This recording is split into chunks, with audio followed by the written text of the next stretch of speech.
प्यारे बच्चों नमस्कार, मैं हूं लवकुश मिश्रा और फिजिक्स मैथ लेक्चर में आपका स्वागत है। बच्चों आज के इस वीडियो लेक्चर में हम लोग लेंस की क्षमता यानी लेंस के क्षमता का सूत्र सिद्ध करेंगे। उसकी उत्पत्ति कैसे हुई है वो चीज़ हम लोग देखेंगे। पावर ऑफ लेंस, लेंस की क्षमता। तो यहाँ पर देखिए प्यारे बच्चों, लेंस की क्षमता उसके फोकस दूरी के व्युत्क्रमानुपाती होती है। लेंस की क्षमता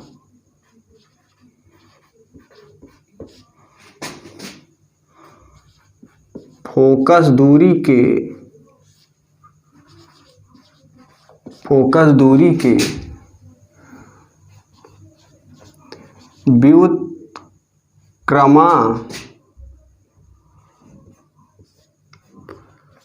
व्युत्क्रमानुपाती होती है।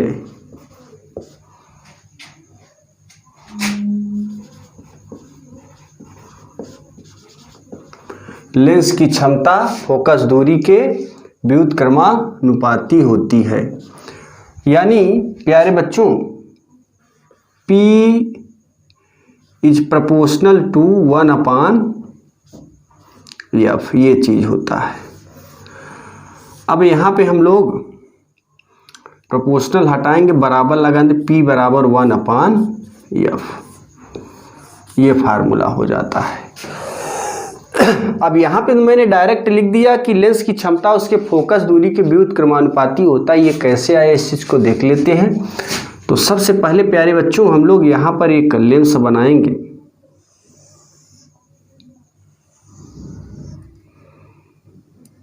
यहीं से लेंस पृष्ठ किरण का विचलन होता है। ये है प्रकाशिक केंद्र, यहाँ पे है प्रथम फोकस F1, प्रथम वक्रता केंद्र, द्वितीय फोकस F2, द्वितीय वक्रता केंद्र। अब प्रकाश किरण जैसे मुख्य अक्ष के समांतर आपतित होती है तो अपवर्तन के पश्चात फोकस से होकर जाती है। आप देख रहे हैं प्यारे बच्चों कि ये सीधे न जाके यहाँ से विचलित हो गई, तो इसमें कितना विचलन हुआ है इस चीज़ को देख लेते हैं हम लोग। यानी इसको सीधे जाना चाहिए था, लेकिन ये अपने मार्ग से विचलित हो जाती है। यहाँ पे जो विचलन कोण है वो डेल्टा है। आप जानते हैं कि जब दो समांतर रेखाओं को एक तिर्यक रेखा काटती है तो ये और ये कोण एकांतर कोण होते हैं और एकांतर कोण आपस में बराबर होते हैं। तो यहाँ पर ये और ये कोण जो है एकांतर कोण है और इसमें से ये वाला 90 डिग्री अंश का बनेगा। हम लोग मान लेते हैं ये वाली जो ऊंचाई है वो कैपिटल H है। और आप जानते हैं कि प्रकाशिक केंद्र से फोकस की दूरी को फोकस दूरी कहते हैं। यहाँ से यहाँ तक की दूरी स्मॉल f है। और यहाँ से देखिए ये कोण डेल्टा है और इसके सामने वाली जो भुजा होगी वो लंब का काम करेगी, यानी ये भुजा लंब हो जाएगी और ये आधार। तो यहाँ पे हम लोग tan ले लें, इसको हम d मान लेते हैं। तो यहाँ पर एक समकोण त्रिभुज दिखाई पड़ रहा है। त्रिभुज F2CD में अगर हम लोग tan ले लें, कोण मिलेंगे डेल्टा, tan लंब आधार, लंब की वैल्यू h, आधार की वैल्यू स्मॉल f। अब आप जानते हैं कि जब किसी लेंस पर कोई भी किरण मुख्य अक्ष के समांतर आपतित होती है तो उसमें जो विचलन होता है ना ये अल्प होता है, सूक्ष्म होता है। यानी जब डेल्टा का मान बहुत छोटा होगा,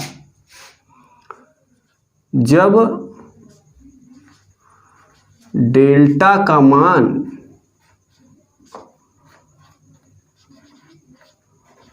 बहुत छोटा होगा तो tan डेल्टा बराबर डेल्टा होगा।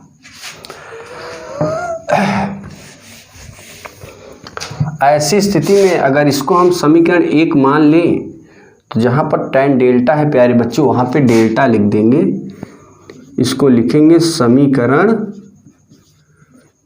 1 में, और यहाँ पर डेल्टा बराबर कैपिटल H अपान स्मॉल f,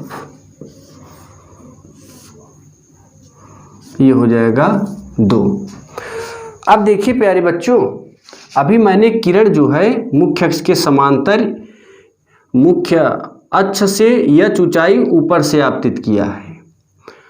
अगर हम किरण को प्रकाशिक केंद्र से यानी प्रकाशिक केंद्र से d तक की दूरी तो कैपिटल H है, लेकिन ये किरण h ऊंचाई पर ना हो के अगर इस किरण को हम प्रकाशिक केंद्र से गुजार दें तो h की वैल्यू 0 हो जाएगी।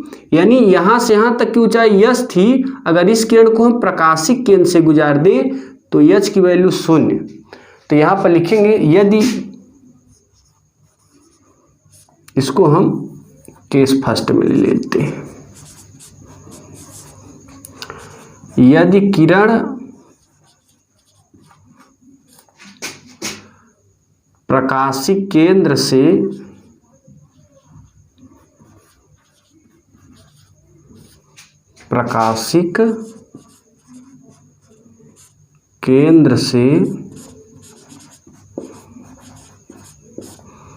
होकर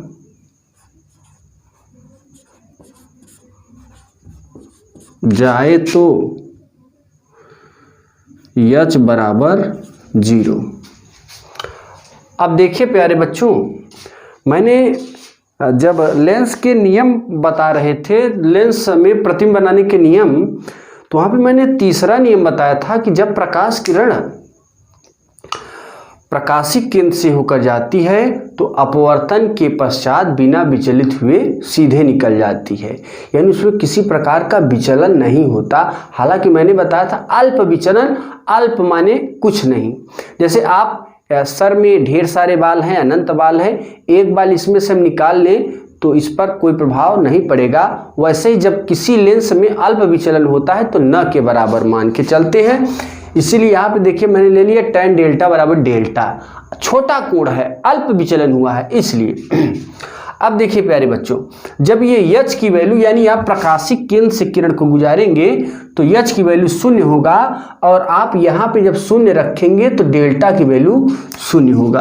तो यहाँ पर लिखेंगे समीकरण 2 में रख दीजिए, तो delta is equal to 0 upon f, यानी डेल्टा बराबर 0। आप देख रहे हैं कि इसमें जब किरणें प्रकाशिक केंद्र से होकर जाती हैं तो उसमें किसी भी प्रकार का कोई विचलन नहीं होता है, यानी डेल्टा बराबर किसी प्रकार का विचलन नहीं, यानी प्रकाशिक केंद्र से सीधे निकल जाती हैं।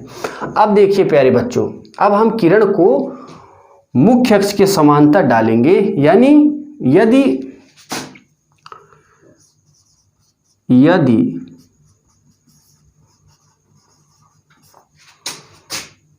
आपतित किरण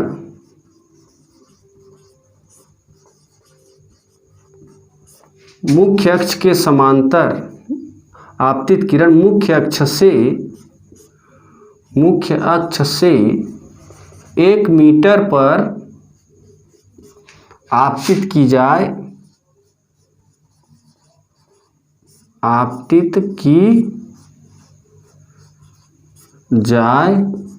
तो यानी यहाँ से यहाँ तक की जो ऊंचाई होगी वो 1 मीटर होगी। तो हम लोग h बराबर 1 मीटर अगर रख दें, यहाँ पे 1 मीटर रख दें प्यारे बच्चों, तो ये हो जाएगा समीकरण कितने में रखेंगे 2 में, तो डेल्टा बराबर मिलेगा 1 अपान f। और आप अभी प्रारंभिक स्टेट पे मैंने बताया था P बराबर 1 अपान f, तो जहाँ 1 अपान f है वहाँ पर P लिख सकते हैं। जब P रखेंगे यहाँ पर तो डेल्टा बराबर P, और फिर जहाँ पे डेल्टा है वहाँ पे P रख देंगे, तो ये हमारा सूत्र मिल जाएगा। यहाँ पर लिखेंगे चूंकि P बराबर 1/F और यहाँ पे रख देंगे P, तो डेल्टा बराबर P, या इसी चीज़ को हम लोग ऐसे लिख सकते हैं, यहाँ पे लिख देंगे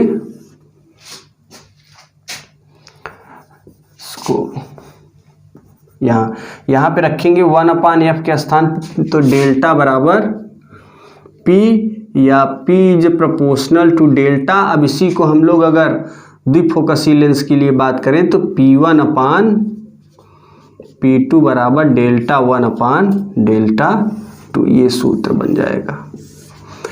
दूसरी चीज यहाँ पर देखिए प्यारे बच्चों, डेल्टा बराबर P आ गया, तो अगर इसके स्थान पे P रख दें यहाँ पे, तो ये मिल जाएगा P बराबर 1/F। ये हमारा सूत्र सिद्ध हो जाता है। अब दूसरी चीज, ये तो हमारा सिद्ध करने का मैंने इसमें उत्पत्ति बता दिया। अब मान लीजिए अगर फोकस दूरी मीटर में दिया है तब कौन सा सूत्र लगाएंगे उसको भी देख लेते हैं। तो फटाफट इतना स्क्रीनशॉट लीजिए आप लोग।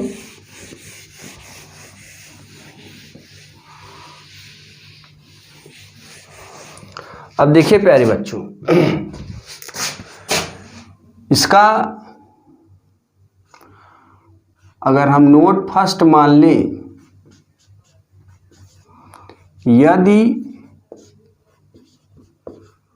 फोकस दूरी मीटर में हो, यानी F मीटर में हो, तब क्षमता के लिए P बराबर 1/F m। m क्या है? मीटर है, यानी फोकस दूरी मीटर में है, तो ये सूत्र लगाएंगे। और दूसरी चीज, यदि